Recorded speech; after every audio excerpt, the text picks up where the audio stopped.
BJP प्रदेश मुख्यालय में BJP की विकसित भारत जी राम जी कार्यशाला आयोजित की गई। कार्यशाला में राष्ट्रीय संगठन महामंत्री अरुण सिंह भी शामिल हुए। मुख्यमंत्री भजनलाल शर्मा ने कार्यशाला को संबोधित करते हुए कांग्रेस पर जम करके निशाना साधा। उन्होंने कहा, प्रधानमंत्री नरेंद्र मोदी बाबा साहब डॉक्टर भीमराव अंबेडकर और पंडित दीनदयाल उपाध्याय के विचारों को अंतिम व्यक्ति तक पहुंचा रहे हैं, जबकि कांग्रेस हर योजना में कमी निकालकर भ्रम फैलाने का काम करती है। मुख्यमंत्री ने कहा, कांग्रेस को अब जी राम जी नाम से भी आपत्ति है और यदि उन्हें राम जी से दिक्कत है तो इसमें सरकार क्या कर सकती है। सीएम शर्मा ने कहा, देश और प्रदेश धीरे धीरे राम राज्य की तरफ बढ़ रहा है। उन्होंने भ्रष्टाचार पर सख्त रुख दोहराते हुए कहा, अब ना भ्रष्टाचार होगा और न ही उसे दबाया जाएगा। मुख्यमंत्री ने युवाओं के रोजगार का जिक्र करते हुए बताया कि 1 लाख से ज्यादा नियुक्तियां दी जा चुकी है और हजारों भर्तियां प्रक्रिया में भी है। उन्होंने कार्यकर्ताओं से अभियान को गांव-गांव तक पहुंचाने का आह्वान किया है। इसके अलावा भी बहुत सारे ऐसे काम इसमें शामिल किए जो काम पहले नहीं थे और अब इसको पूरी तरह से ट्रांसपेरेंट भी बनाया है, जिससे कि सचमुच में जो मजदूर काम करता है उसको पैसा मिले और सही काम के लिए सही मजदूर को, सही व्यक्ति को पैसा मिले, टाइमली मिले, उसके लिए भी इसमें प्रावधान किया गया है। ये जो पहले डिलेज होती थी वो डिलेज ना हो और पूरी तरह से एक्चुअली अब जो वीबी राम जी योजना है वो पूरी तरह से ऐसी बना दी है कि सचमुच में जो योग्य है उसको अपने काम के लिए अपनी मजदूर। जिस तरह से विपक्ष जो बात करती है तो मैं मानता हूं कि ये नाम की बात करती है और नाम तो इन्होंने पहले ही बदलते आए हैं और आज अगर इसको शॉर्ट नाम करते हैं और उसमें जी राम जी आता है तो राम जी के नाम से क्यों दर्द होना चाहिए। हम सुबह उठते ही राम जी का नाम लेते हैं, सबसे राम राम करते हैं और जय सिया राम करते हैं, तो इसमें कोई इस तरह की बात नहीं है। एक अच्छा काम हो जो हमारे श्रमिकों के लिए है, हमारी इस नरेगा में गाँव की ग्रामीण जो सुख सुविधाएँ हैं वो बढ़े, इसके लिए कही गई है। इसलिए मैं ये मानता हूँ। देखिए, लोगों की भावनाओं को भड़काकर खुद अशोक गहलोत जी ने, जब मैंने सवाल किया था कि आप इस प्रकार टपका रहे हैं, उस दिन बरसात हो रही थी कि जिस तरह पानी टपक रहा आप जिले टपका रहे हैं, एक एक विधानसभा को एक एक जिला बना रहे हैं, तब उनका तर्क था कि विकेंद्रीकरण करने से शासन सत्ता ठीक चलती है। आज जब विकेंद्रीकरण करने की ओर भारतीय जनता पार्टी बढ़ती है तो उल्टे बास बरेली को हो जाते हैं और वो इस प्रकार की बातें करते हैं। इसमें कोई जन समर्थन मिलने वाला नहीं है। उनको आशंका है कि आने वाले परिसीमन में इसका प्रभाव होगा, जबकि उनका जानकार लोग जानते हैं कि परिसीमन में किस जिले बनने का कोई प्रभाव नहीं होता। आज भी सरकार की सभी योजनाओं का प्रचार प्रसार पूरा होना चाहिए, क्योंकि ये बिल्कुल एक तरह से नई योजना है और नई योजना भी बहुत ही अच्छी है, जिससे जनता को फ़ायदा होने वाला है और 100 दिन से बढ़ा करके 125 दिन कर दिए हैं और भुगतान अब हर सप्ताह होगा। तो इसकी जानकारी आम लोगों को होना चाहिए ताकि हमारे कार्यकर्ता जाकर के नीचे तक बताएंगे तो आम जनता को इसका पता चला, इसलिए की जा रही है। मुख्यमंत्री भजनलाल शर्मा ने बिरला ऑडिटोरियम में राजीविका स्वयं सहायता समूहों की महिलाओं के साथ में बजट पूर्व संवाद कार्यक्रम को संबोधित किया। मुख्यमंत्री ने कहा, प्रधानमंत्री नरेंद्र मोदी के नेतृत्व में देश में महिला सशक्तिकरण का नया अध्याय लिखा जा रहा है। उन्होंने कहा, राजस्थान में राजीविका के माध्यम से महिलाएं विकास की मुख्य धारा से जुड़कर आत्मनिर्भर बन रही है। सीएम शर्मा ने कहा, राजीविका से जुड़ी हर बहन ने केवल अपनी आय बढ़ा रही है बल्कि अपने पूरे परिवार की आर्थिक स्थिति को भी मजबूत कर रही है। उन्होंने विश्वास जताया कि महिलाओं की सक्रिय भागीदारी से प्रदेश का समग्र और संतुलित विकास सुनिश्चित होगा। मुख्यमंत्री ने कहा, सरकार महिलाओं के आर्थिक, सामाजिक और आत्मसम्मान से जुड़े सशक्तिकरण के लिए लगातार प्रयास भी कर रही है और आने वाले बजट में महिलाओं से जुड़े कार्यक्रमों और योजनाओं को प्राथमिकता दी जाएगी। हमारी उन माता बहनों को जो हमारे राज्य को आगे बढ़ाने के लिए काम कर रही हैं, राजीविका के माध्यम से स्वयं समूह बना करके हमारी माता बहनों को जोड़ रही हैं, उनको घर से निकाल करके ला रही हैं। आप हमारे राजस्थान के विकास में जिस तरह से आपका सहयोग, आपकी सहभागिता है, इसलिए हमने बजट पूर्व आपके सुझाव की हमें आवश्यकता है कि हमारी सरकार हमारी बहनों को और क्या कर सकती है। देश के यशस्वी प्रधानमंत्री नरेंद्र मोदी जी के नेतृत्व में जो महिला सशक्तिकरण का कार्य हो रहा, क्योंकि प्रधानमंत्री आवास मिलता है तो किसके नाम से मिलता है? किसके नाम से मिलता है? और गैस की टंकी मिलती है वो किसके नाम से मिलती है? और बैंक में खाता खुलता है वो किसके नाम से खुल रहा है? तो हम चाहते हैं कि हमारी बहनें। जयपुर में बीजेपी प्रदेश कार्यालय पर मीडिया से बातचीत के दौरान बीजेपी के राष्ट्रीय संगठन महामंत्री अरुण सिंह ने कांग्रेस पर तीखा हमला बोला है। उन्होंने कहा, महाराष्ट्र नगर निगम चुनाव में कांग्रेस का पूरी तरह सुपड़ा साफ हो गया है और बीजेपी की लगातार जीत जनता के विश्वास का प्रमाण है। अरुण सिंह ने कहा, बीजेपी का वीबीजी रामजी मिशन ग्रामीण विकास को मजबूत करेगा और इससे गांवों में ठोस और टिकाऊ काम होंगे, जबकि कांग्रेस केवल नकारात्मक बयानबाजी करती है। उन्होंने साफ किया कि मनरेगा को बंद नहीं किया है बल्कि उसकी कमियों को दूर करके उसे प्रभावी बनाया है। अरुण सिंह ने कांग्रेस पर राम सेतु और सांस्कृतिक मुद्दों का विरोध करने का आरोप लगाया। उन्होंने कहा, बीजेपी सरकार ने 2 साल में 1 लाख से ज्यादा भर्तियां की है और इस दौरान एक भी परीक्षा का पेपर लीक भी नहीं हुआ। बीजेपी ग्राम चौपाल तक जाकर योजनाओं की जानकारी देगी और कांग्रेस की नकारात्मक राजनीति उसे और कमजोर करेगी। राजस्थान में भारतीय जनता पार्टी की सरकार भजन लाल जी के नेतृत्व में इतना अच्छा काम करे, 2 साल पूरा हुआ है। हम सब ने देखा कि राजस्थान में जो परीक्षाएं हुई है, जो वह परीक्षा 250 से ऊपर परीक्षाएं हुई है, तो 350 से ऊपर परीक्षाएं, चाहे इंटरव्यू से लेकर के सारी जोड़ दी, तो एक भी परीक्षा में कोई पेपर लीक नहीं हुआ, एक भी धांधली नहीं हुई। यही गहलोत की सरकार थी, सभी पेपर लीक होते थे, बसों में बैठा करके पेपर दिया जाता था, परीक्षा का प्रश्न पत्र दिया जाता था, पेपर बिकते थे, सरेआम पेपरों की बोली लगाई जाती थी। जो लड़कियां जाती थी परीक्षा देने के लिए, उनका कभी यहाँ कमीज काट के देखा जाता था कि नकल तो नहीं है, मोजे तक निकलवाए जाते थे। और तो और गहलोत की सरकार थी तो आपको ध्यान होगा कि मोबाइल टावर बंद कर दिए जाते थे, इंटरनेट बंद कर दिया जाता था। आज भजन लाल जी के नेतृत्व में इतनी परीक्षाएं हुई है, एक बार भी मोबाइल टावर नहीं बंद हुआ और एक बार भी पेपर लीक नहीं हुआ और 1 लाख से अधिक लोगों को रोजगार पत्र दे दिया और अगले जो 1,44,000। जयपुर में वीटी ग्राउंड पर राजस्थान सोलर एसोसिएशन का 3 दिवसीय भारत रिन्यूएबल एक्सपो का आगाज हुआ। ऊर्जा मंत्री हीरालाल नागर ने एक्सपो का उद्घाटन किया। समारोह में RERC chairman Rajesh Sharma, expo के ब्रांड एम्बेसडर देवेंद्र झाझड़िया और RSA chairman Suman Kumar, president Sunil Bansal, CEO Nitin Agarwal भी मौजूद रहे। अपने संबोधन में ऊर्जा मंत्री नागर ने कहा, हम सोलर ऊर्जा के 125 गीगावाट के लक्ष्य की तरफ तेजी से बढ़ रहे हैं। हमारी सरकार प्रदेश में सोलर आधारित उद्योगों को प्रोत्साहन दे रही है। यहाँ देश भर की बड़ी बड़ी कंपनियों ने अपने स्टॉल भी लगाई है। इसका लाभ राजस्थान के पूरे सोलर सेक्टर उपभोक्ताओं, किसानों, उद्योगों को होगा। तो वही RSA प्रेसिडेंट सुनील बंसल ने बताया कि एक्सपो में 400 से भी ज्यादा बूथ और पवेलियन पर देश विदेश की रिन्यूएबल एनर्जी से संबंधित कंपनियां अपने उत्पाद, सर्विस, इनोवेशन और तकनीक को पेश किया है।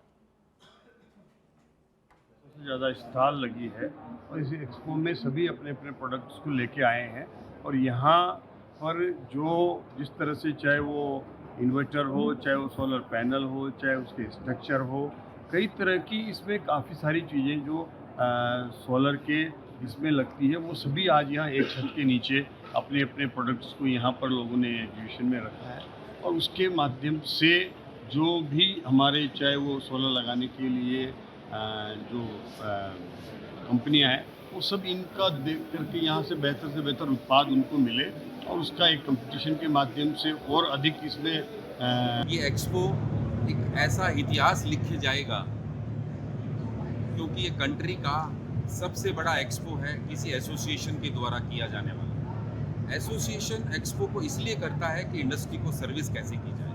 हम इसको एक्सपो को प्रॉफिट कमाने के लिए नहीं कर रहे, इसलिए कि इतिहास लिखेगा ये। हमने लोगों को चुन चुन के इस एक्सपो में लेके आए हैं। हमने पीएम सूर्यघर के और आप दिल्ली से खबर, कॉमनवेल्थ देशों के स्पीकर 17 जनवरी को करेंगे जयपुर दौरा। नई दिल्ली में चल रहे 28वें कॉमनवेल्थ स्पीकर्स कॉन्फ्रेंस में हिस्सा ले रहे हैं। जयपुर में आमेर किला, सिटी पैलेस, जंतर मंतर और हवा महल का भ्रमण करेंगे। राजस्थान की सांस्कृतिक विरासत और लोकतांत्रिक मूल्यों से रूबरू होंगे। सांस्कृतिक कार्यक्रमों में भाग लेंगे। राजस्थान विधानसभा में स्पीकर के सम्मान में कार्यक्रम और रात्रि भोज का आयोजन किया गया है। तो जयपुर में आमेर किला, सिटी पैलेस, हवा महल का भ्रमण किया जाएगा और राजस्थान की सांस्कृतिक धरोहर से रूबरू होंगे। बांसवाड़ा में मुख्यमंत्री भजनलाल शर्मा ने बजट पेश होने से पहले राजस्थान आजीविका मिशन परिषद की लखपति दीदियों से संवाद करके उनके अनुभव, आजीविका बढ़ाने में चुनौतियों और सुझाव मांगे। जनजाति क्षेत्रों में आजीविका, स्वावलंबन और रोजगार के मौके मजबूत करने पर ध्यान दिया गया। जिला कलेक्टर डॉक्टर इंद्रजीत सिंह ने जिले में मिशन की योजनाओं और उनके प्रभावों की जानकारियां दी। मुख्यमंत्री ने महिलाओं को आर्थिक रूप से सशक्त बनाने को प्राथमिकता बताते हुए कहा, लखपति दीदियों के सुझाव आने वाले बजट में शामिल किए जाएंगे और जनजाति क्षेत्रों के पूरे विकास के लिए विशेष प्रावधान भी किए जाएंगे।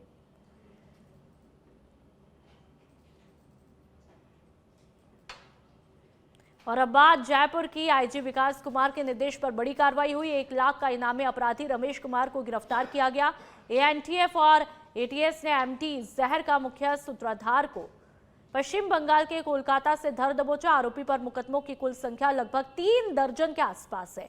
राजस्थान में लगभग 15 से 17, गुजरात में 8, तेलंगाना में 3, महाराष्ट्र में 2 और कर्नाटक में 1 मुकदमा दर्ज है।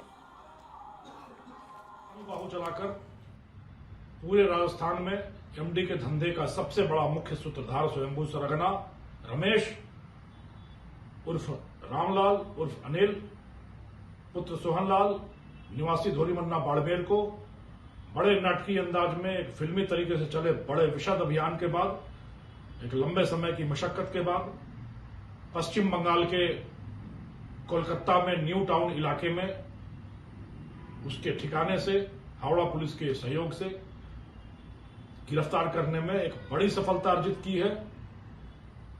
उदाहरण के तौर पर अगर मैं कहूं, इसके आपराधिक क्रियाकलापों का की एक वानगी दूं, झलकियां दूं, तो यह एक ऐसा अपराधी जो राजस्थान में एमडी के धंधे का स्वयंभू सरगना तो है ही है, बेताज बादशाह तो है ही है, राजस्थान के टॉप 10 वांछित फरार अभियुक्तों में है, जिसकी गिरफ्तारी पर 1 लाख रुपए का इनाम था, जिसके आपराधिक कारनामों की धमक से 5 राज्य राजस्थान, गुजरात, महाराष्ट्र, कर्नाटक और तेलंगाना, इन 5 और अब जयपुर से खबर। ओपीजेएस यूनिवर्सिटी के अवैध निर्माण पर कब चलेगा चूरू प्रशासन का बुलडोजर। ओपीजेएस यूनिवर्सिटी चूरू की जमीन को लेकर के गंभीर अनियमितताएं पाई गई।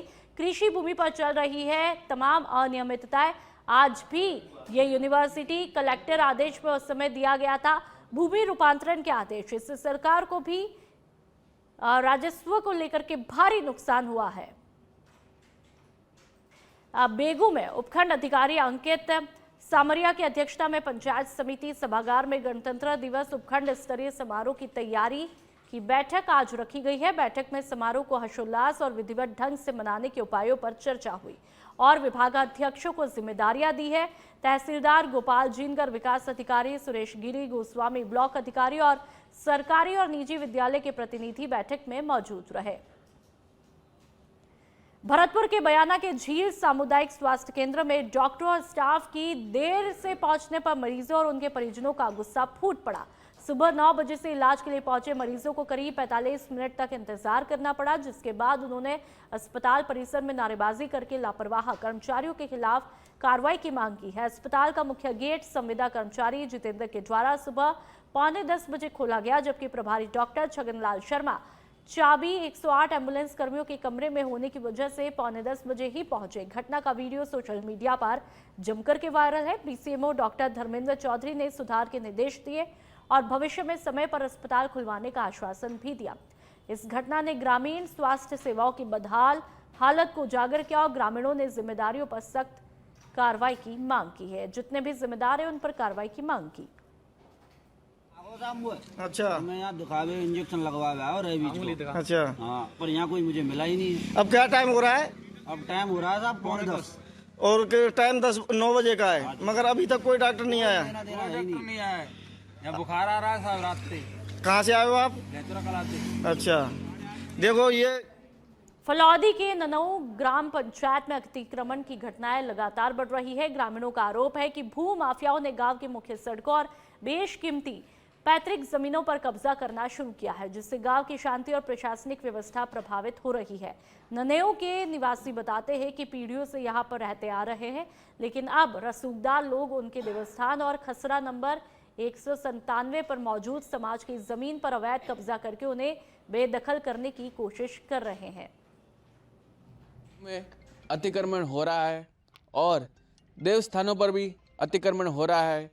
रही बात की जाए ननेऊ गांव में फलौदी जिले के, यहाँ पर भी अतिक्रमण हो रहा है। यहाँ पर जो पीछे खड़े हैं इन लोगों का दावा ये है कि यहाँ पर अतिक्रमण किया जाता है, इनके देवस्थान पर अतिक्रमण किया जाता है। हम इन लोगों से बात करेंगे कि और पूछेंगे कि क्या है क्या नहीं है।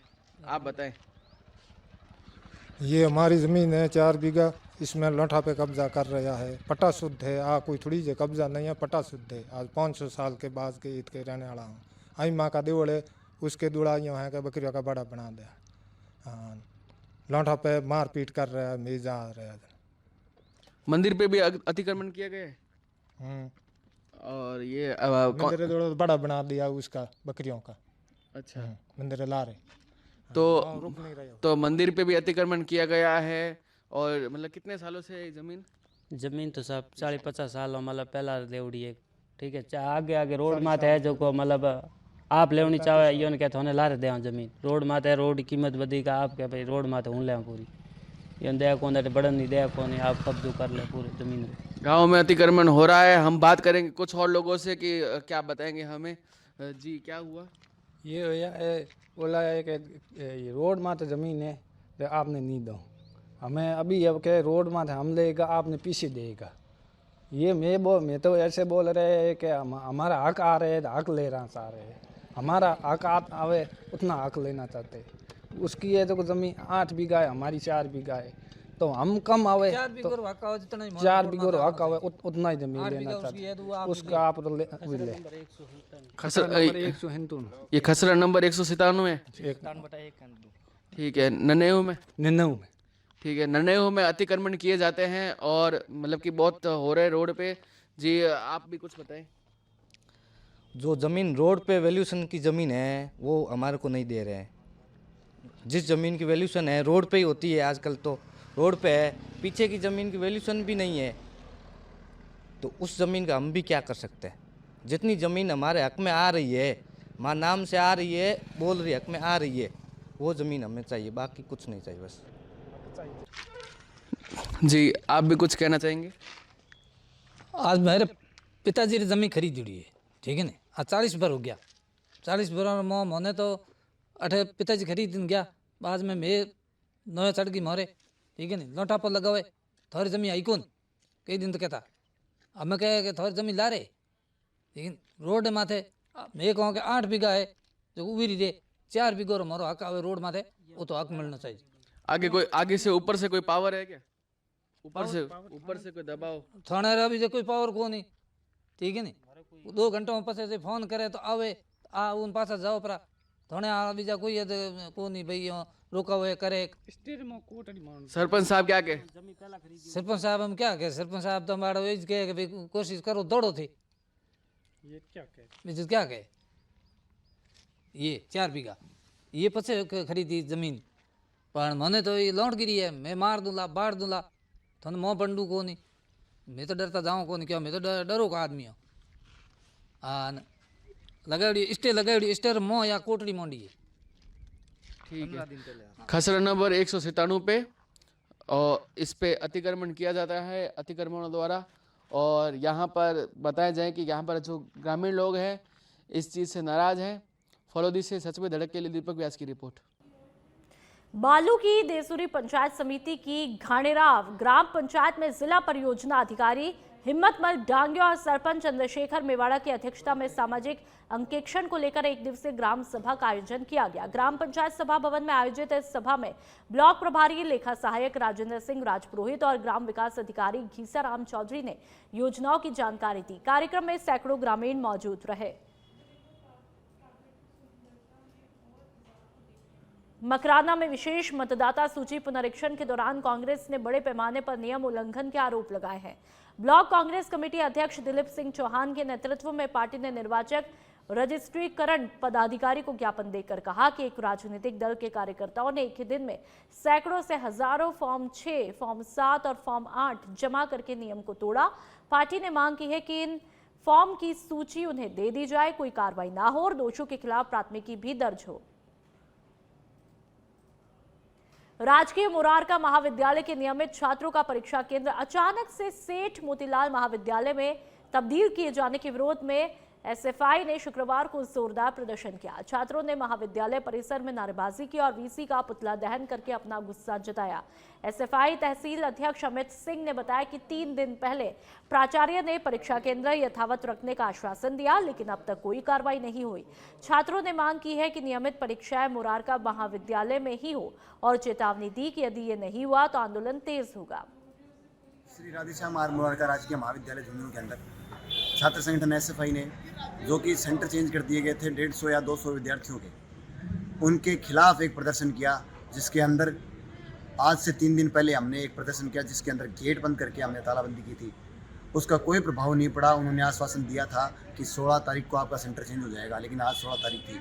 हमने आज वहाँ मोतीलाल कॉलेज से छात्र जो आए उन सभी ने एक जोरदार प्रदर्शन किया, जिसके अंदर प्रिंसिपल सर पर ये दबाव डाला हमने कि आप लिखित में दो कि डडायला की झोपड़ी में वृद्ध का शव पेड़ से लटका मिलने पर ग्रामीणों ने घटना की निष्पक्ष जांच की मांग करते हुए जिला कलेक्टर को ज्ञापन सौंपा है। गुरुवार दोपहर सपोटरा के गज्जूपुरा और आसपास के गांवों के ग्रामीणों ने स्वामी विवेकानंद पार्क में बैठकर आयोजित करके शोक व्यक्त किया और मृतक के परिजनों के प्रति संवेदना भी जताई। बैठक के बाद में प्रतिनिधि मंडल ने जिला कलेक्टर और एसपी से मुलाकात की।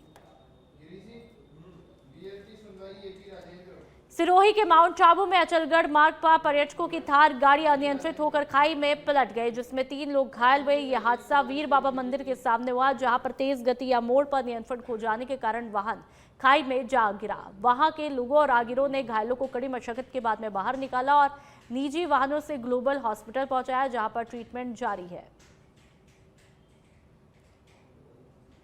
और अब झालावाड़ के खानपुर की बात करेंगे, जहां पर निर्मल रेजिडेंसी के पास से चोरी हुए पुराने टायर्स और चोरी का पुलिस ने पर्दाफाश किया। चोरी किए गए 35 पुराने टायर्स को बरामद करके वारदात में शामिल 5 आरोपियों को गिरफ्तार किया।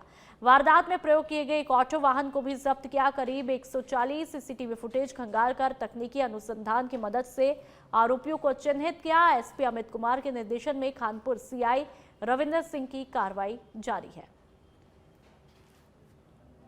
और अब 8 टोक के निवाई की मतदाता सूची से नाम काटने को लेकर कांग्रेस ब्लॉक अध्यक्ष शंकर लाल जाट और शहर मंडल अध्यक्ष के नेतृत्व में कार्यकर्ताओं ने एसडीएम प्रीति मीणा को ज्ञापन सौंपा।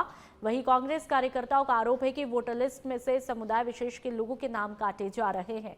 इसी मामले को लेकर कांग्रेस कार्यकर्ताओं ने एसडीएम से जांच कराने और पात्र लोगों के नाम मतदाता सूची में फिर से शामिल करने की मांग की। इस दौरान पूर्व छात्र संघ अध्यक्ष सहित कई समुदाय विशेष के लोग भी मौजूद रहे।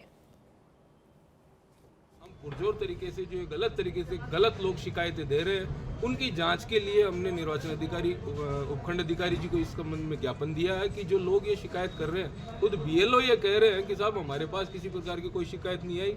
एसआईआर का काम उन्होंने लगभग कंप्लीट उन्होंने फॉर्म जमा करा दिए, उसके बाद में बल्क में फॉर्म आए। कांग्रेस विचारधारा के लोग नाम काटने के लिए फर्जी तरह से एप्लीकेशन दे रहे हैं। बीएलए को पूछा जा रहा है कि भैया आपके हस्ताक्षर है, बीएलए कह रहा है कि साहब मेरे हस्ताक्षर नहीं है, तो भाई तेरे नाम से एप्लीकेशन किसने दे दी? तो हमने तो इनसे डिमांड की कि इस प्रकार के ये जो कर रहे हैं और फर्जी तरीके से नाम कटवा रहे हैं, इनके खिलाफ एफआईआर दर्ज होनी चाहिए। मताधिकार एक कॉन्स्टिट्यूशनल राइट है, संवैधानिक अधिकार है।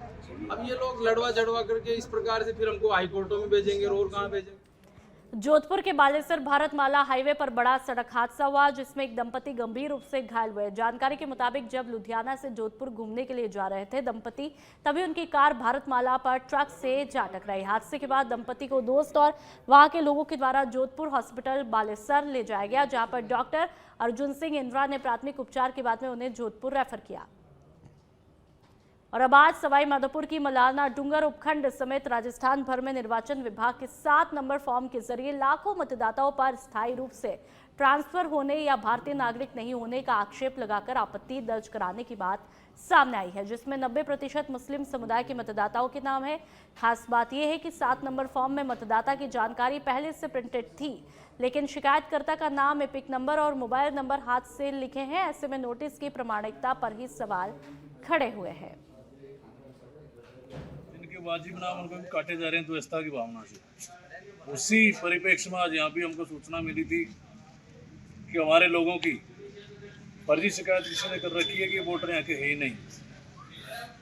अब हमको ऐसा लगा कि हमारे नाम काटे जाएंगे। खेड़ने में कट गए 1000 नाम, 800 नाम, अलालपुर कट गए, पूरे इलाके में हमारे कम से कम 5-7 हज़ार नाम इन्होंने काट दिए। काटने की योजना बना रहे थे, काटे तो नहीं गए हैं। उस मामले में ज्ञापन देना है, साहब उन्होंने हमको आश्वस्त किया एक का भी नाम नहीं कटेगा, ओरिजिनल होगा जो। और ये तो हम भी चाहते हैं फर्जी नाम कटने चाहिए। हम कौन से फर्जी नाम का हिमायती बनते, हम तो नहीं करेंगे फर्जी नाम की सिफारिश कभी नहीं करेंगे कांग्रेस के लोग। लेकिन इन लोगों के जो मन में भावना ना इस तरह की भड़काऊ बातें करते रहते, हमेशा भड़काऊ बात करके। और अब जयपुर के चौमू की बात करेंगे, जहां पर अमरपुरा के फतेहगढ़ में गैर मुमकिन रास्ते को अतिक्रमण मुक्त कराया गया है। ग्रामीणों को मिली राहत। चौमू के तहसीलदार डॉक्टर विजयपाल के निर्देश पर खुला फतेहगढ़ का सरकारी रास्ता। राजस्व और पुलिस की संयुक्त कार्रवाई से रास्ता बहाल किया है। सरसों की फसल को हटाकर रास्ता खोला गया। मौके पर शांति व्यवस्था बनी रही। ग्रामवासियों की मांग पर प्रशासन ने सख्ती दिखाई और फिर रास्ते को खुलवाया। अमरपुरा के फतेहगढ़ गांव में अतिक्रमण हटाकर सार्वजनिक आवागमन बहाल हुआ। सामौद पुलिस जाब्ते की मौजूदगी में सफलतापूर्वक विवादित रास्ते को खोला गया।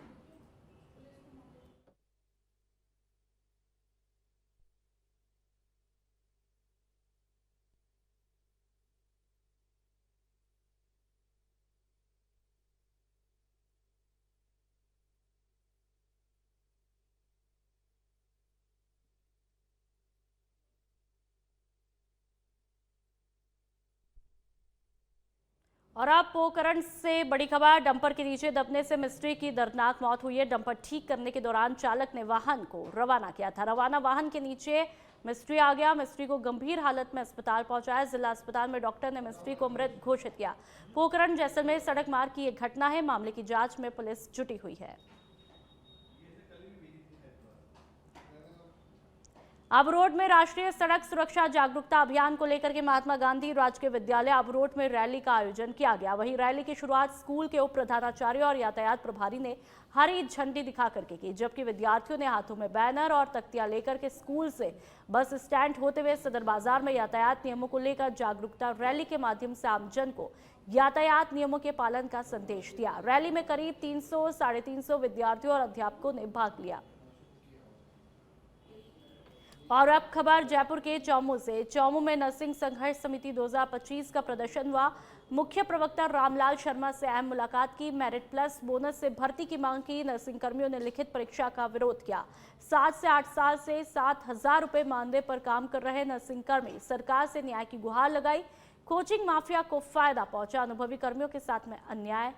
और बजट सत्र से बड़ी उम्मीद है। 12,000 नर्सिंग और 7,000 ANM पदों की मांग की गई है। बजट सत्र में सरकार के सामने नर्सिंग कर्मियों की बात रखेंगे। रामलाल शर्मा ने ये बात कही। चौमू बैठक के बाद नर्सिंग कर्मियों में उम्मीद जगी है। बजट से ठोस फैसले की आस है। मांग रखी है जैसे पहले की तरह जो नर्सिंग भर्ती थी 2013, 2018 और 2023 वो मेरिट प्लस बोनस के आधार पे होती थी, उसी के तहत आगे भी जो अभी बजट सत्र आ रहा है फरवरी में, उसमें बजट में 12,000 नर्सिंग कर्मियों की और 7,000 ANM की पोस्टें बजट में देके हमारे को जल्द से जल्द परमानेंट किया जाए। और जो ये कोचिंग माफिया ये चला रहे हैं कि लिखित से परीक्षा आएगी, हम जो संविदा कर्मी है हमारे भाई है जो 7,000 रुपये में अपने 7-8 साल जिंदगी। और अब जयपुर एटीएस मुख्यालय से खबर। एटीएस प्रमुख एडीजी दिनेश एमएन के निर्देश पर एजीटीएफ टीम ने कार्रवाई को अंजाम दिया। 50,000 का इनामी तस्कर डाकुड़ा सांचौर से गिरफ्तार किया गया। एजीटीएफ कांस्टेबल सुनील और सुमेश सिंह को मिली थी आरोपी के सांचौर में होने की सूचना। सांचौर के 4 रास्ता चौराहा रानीवाड़ा रोड के पास में चारों तरफ से घेर कर धर दबोचा। एएसपी नरोत्तम लाल वर्मा के सुपरविजन में ये पूरी कार्रवाई हुई। चौथ का बरवाड़ा थाना पुलिस ने अपराधियों के खिलाफ सख्त रुख अपनाते हुए ताबड़तोड़ कार्रवाई को अंजाम दिया है। थानाधिकारी महेंद्र कुमार शर्मा के नेतृत्व में गठित पुलिस टीम ने अलग अलग मामलों में कुल 9 आरोपियों को गिरफ्तार किया है। ये कार्रवाई जिला पुलिस अधीक्षक अनिल कुमार के निर्देश में चलाए जा रहे विशेष अभियान के तहत की गई। पुलिस ने चैनपुरा मार्ग के समीप सार्वजनिक स्थान पर ताश के पत्तों से जुआ खेलते हुए 4 आरोपियों को रंगे हाथों धर दबोचा, जिनके कब्जे से 1,740 रुपए नकद जुआ राशि बरामद हुई। इसके अलावा चोरी के मामले में लंबे समय से फरार चल रहे 5 आरोपियों को गिरफ्तार किया है।